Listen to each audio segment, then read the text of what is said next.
আমরা নির্বাচিত হয়ে সরকার গঠনের সুযোগ পেলে তিস্তার বালুচরে কুদাল মেরে প্রথমেই বাংলাদেশের উন্নয়নের যাত্রা শুরু করব।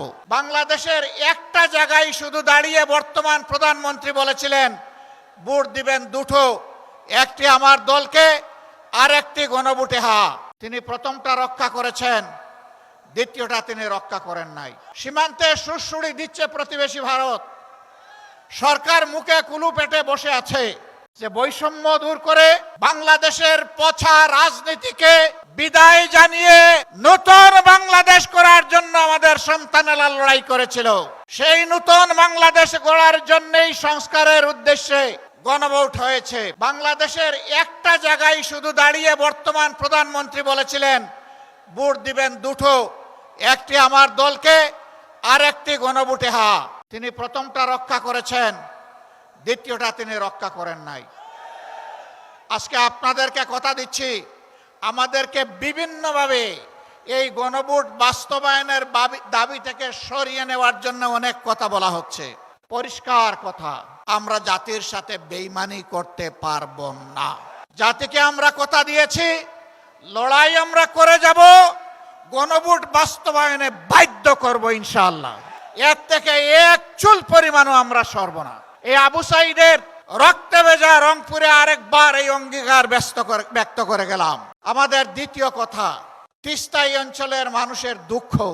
আমরা নির্বাচনের আগে বলেছিলাম আমরা নির্বাচিত হয়ে সরকার গঠনের সুযোগ পেলে তিস্তার বালুচরে কুদাল মেরে প্রথমেই বাংলাদেশের উন্নয়নের যাত্রা শুরু করব।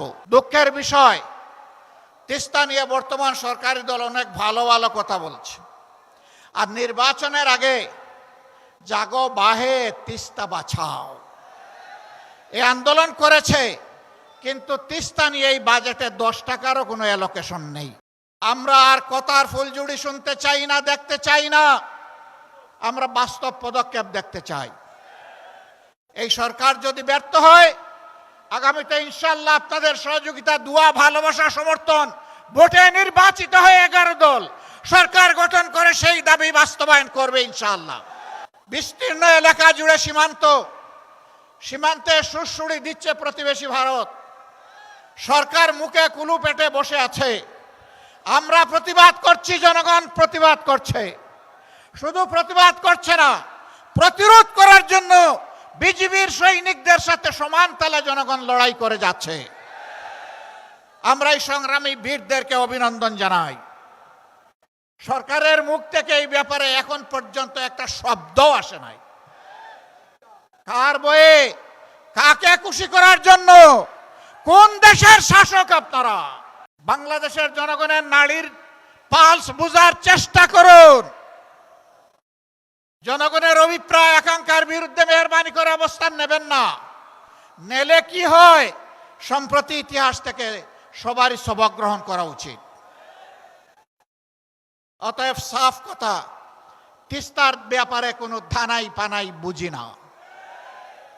তিস্তা প্রজেক্ট বাস্তবায়ন করতে হবে। বলেছিলাম আমরা নির্বাচিত হলে, আল্লাহ তাআলা সুযোগ দিলে আমরা রংপুর বিভাগকে বানাবো কৃষির রাজধানী। সেই রাজধানীর কথা বর্তমান সরকার ও সংসদে বলছে, কিন্তু রাজধানীকে ভিক্ষা দিলে রাজধানী বনবে না। রাজধানীকে নিয়ে মহাপরিকল্পনা করতে হবে। এখানে এসে শুনতে পেলাম দুঃখের বিষয়, কৃষক কষ্ট করে ঘাম জড়িয়ে ফসল ফলায়, এই অঞ্চলে বিপুল পরিমাণ আলু উৎপাদন হয়। এখন হিমাগারে রাখতে গেলে বস্তা প্রতি 600 টাকা তাদেরকে দিতে হচ্ছে। এটা অন্যায়, এটা জুলুম, এটা বন্ধ করতে হবে এবং ন্যায্য দামেই সেখানে রাখার ব্যবস্থা করতে হবে। শুধু এটি নয়, আরো যত জিনিস এখানে উৎপাদন হয় তার ন্যায্য মূল্য প্রাপ্তি কৃষককে নিশ্চিত করতে হবে। সম্মানিত ভাইয়েরা, বাজারে দ্রব্যমূল্যে জনগণ অস্থির।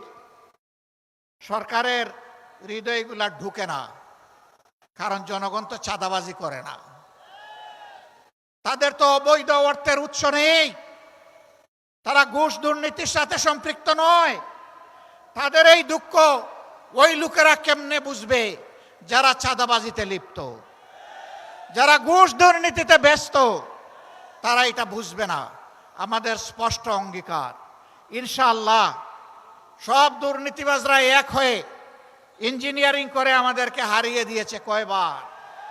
গগু তুমি দান খাও বারবার, ধরা পড়বা একবার ইনশাআল্লাহ। আগামীতে এই সুযোগ আর দিবে না জনগণ। তখন ন্যায় ইনসাফের ভিত্তির উপরে 11 দল একটি সরকার গঠন করবে ইনশাআল্লাহ। যেই দেশে চাঁদাবাজ তো দূরের কথা, তাদের ছায়াও সহ্য করা হবে না। দুর্নীতি করার প্রয়োজন কারো হবে না। সম্মানজনকভাবে সবাই বাঁচতে পারবে। এরপরে লুবের বশবর্তী হয়ে কেউ দুর্নীতি করলে তাকে ছেড়ে কথা বলা হবে না। প্রধানমন্ত্রী হলেও না, তাকেও বিচারের মুখোমুখি করা হবে। সম্মানিত ভাইয়েরা, এ দেশ আমাদের, আল্লাহর রক্ষাকর্তা। আমরা যতদিন বেঁচে থাকব দেশের 1 ইঞ্চি জমি তো দূরের কথা, একটা বালুর উপরেও কাউকে কর্তৃত্ব করতে দেব না। যারা হুমকি ধমকি দিচ্ছে তাদেরকে বলি, আপনারা এইভাবে বাংলাদেশকে বিবেচনা করবেন না। ডক্টর কর্নেল অলি আহমদ বীর বিক্রম বলেছেন, আমাদের সৈন্য 2 লাখ 2.5 লাখ নয়, আমাদের 1 কোটির বেশি। আমি বলবো, এই দেশে জন্ম নেওয়া প্রত্যেকটা নারী পুরুষই আমাদের সৈনিক। জুলাইতে এটার প্রমাণ রেখেছে সবাই। মায়েরা রেখেছে, বোনেরা রেখেছে, মেয়েরা রেখেছে, ভাইয়েরা রেখেছে, সন্তানেরা রেখেছে এবং বয়স্ক পুরুষেরা রেখেছে, কুলের শিশুও রেখেছে। এই যে জাবির ইব্রাহিম মারা গিয়েছে, তার অভিপ্রায়টা লক্ষ্য করবেন। সে কি বলেছিল? আরেকটা ছেলে বারবার তাকে সরিয়ে দেওয়া হচ্ছে, এই তুমি সরে যাও, তুমি ছোট মানুষ। কয় সাবধান, আমাকে সরানোর চেষ্টা করবেন না। আমি এসেছি এখানে আন্দোলন করতে, প্রতিরোধ গড়ে তুলতে। আপনি আপনার কাজ করেন, আমাকে আমার কাজ করতে দেন। এরপরে আপনারা দেখেছেন সবাইকে ঝাড়ি মেরে ফেলে দিয়ে গিয়ে সে পুলিশের পেটের মধ্যে ঘুষি বসাচ্ছে। তুই আমার ভাইকে হত্যা করেছিস। আজকে সেই হত্যাকারী পুলিশদেরও বিচার গুলিয়ে দেওয়ার জন্য একদল উঠে পড়ে লেগেছে। আমরা পুলিশের সকল সদস্যকে বলছি না যে তারা অপরাধী, কিন্তু যারা অপরাধ করেছে, যারা অবলীলায় মানুষ খুন করেছে, তাদেরকে বিচার আপনারা চান না? সে পুলিশ হোক আর সাধারণ মানুষ হোক, তাদের বিচার অবশ্যই হতে হবে।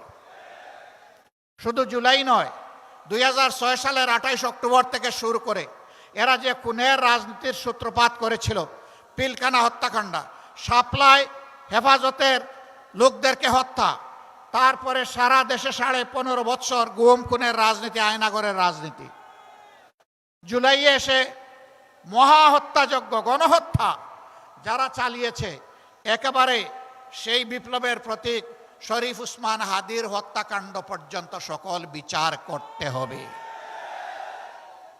যদি এই সরকারের সেই বিচার করার সাহস না থাকে, বলবো নিজেদের ব্যর্থতার দায় স্বীকার করে বিদায় নেন। পরবর্তী সরকার এসে সেই বিচার করবে ইনশাআল্লাহ। আপনারা তৈরি আছেন? ওই শুধু এই মাঠে তৈরি থাকবেন না 24 ঘন্টা, 2 দিন 1 দিন নাকি সারা জীবন? ইনশাআল্লাহ লড়ে যাব, আমরা ক্ষান্ত হব না, আমরা জিতবো ইনশাআল্লাহ। আমরা মাথা নত করব না। আমরা বীরের জাতি হিসাবে মাথা উঁচু করে বিশ্ব দরবারে দাঁড়াবো। কোনো মিনি আধিপত্যবাদের কাছে আমরা নতি স্বীকার করব না। আপনাদেরকে আরেকবার ধন্যবাদ, এই বিপ্লবী জনতাকে ধন্যবাদ। হে আবু সাইদ এবং আবু সাইদের বন্ধুরা, তোমাদের আত্মার কাছে আমরা অঙ্গীকার করছি আরেকবার, আমরা বৈষম্যহীন বাংলাদেশ গড়ব ইনশাআল্লাহ।